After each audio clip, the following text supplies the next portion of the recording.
are going to show you how to make the perfect steak today, really the perfect indoor steak. So we're going to start with a flank steak, and we are going to salt it. And we have come to the consensus that salting the meat at least 45 minutes before you plan to cook it gives you the best results. And this is actually thanks to the research of Kenji Alt from Serious Eats, who did a great article on this. And I think in general, like, it works for chicken. I mean, yeah, pre-salting any kind of meat. It really gets the flavor in there. And be generous with it. Yep. Get all cozy with your salt and steak. Okay. And then we can just roll it up. Make sure you get all that salt. Yeah.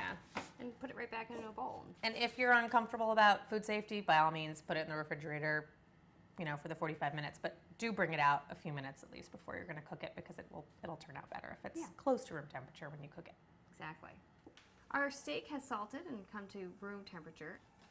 And we're going to dry this steak, right? Because you really want a dry steak going into the pan. Exactly.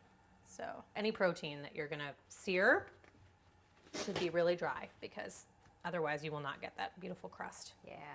I've got the heat on medium-high. So you just flick a little bit of water and see if it kind of hops around. Okay. Now is the time, if you have an oven fan, to turn it on. We won't, because it's going to be deafening. Oh, right, yeah. But we recommend that you do that. So I'm just going to lay this in the pan. Don't touch it. Yes. That's the next important thing. Put it in the pan and just leave it alone for at least 3 to 4 minutes, I would say. 3 minutes. It's a thin steak, so. And we're going for medium rare, just so all of our instructions keep that in mind.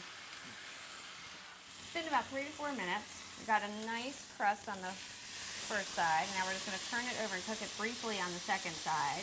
If we had a thicker piece of steak, we might pop it in the oven at this point to finish it, especially since then you don't have to deal with all of this smoke. Yeah. It's always a nice thing to do in an apartment kitchen. Yeah, so I'm going to turn it on. Okay, that's starting to look nice. We don't want to overcook it, so we're going to take it out now. And now we're going to let it rest. It's going to cook a little bit more, and the juices will all stabilize and stay in there when you cut it. At least 5 minutes, preferably 10. And we're just going to do it on a plate in not a cold place, not a hot place.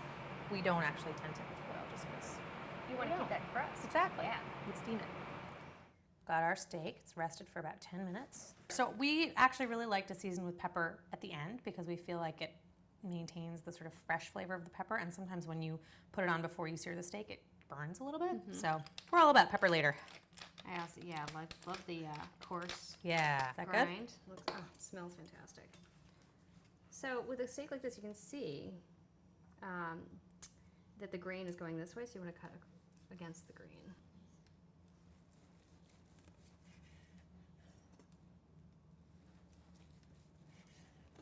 Oh, it looks nice. Perfect.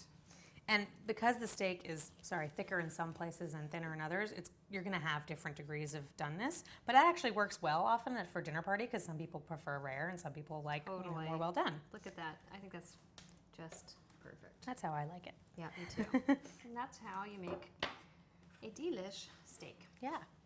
We should try some. Mm-hmm. I do right now. Me too.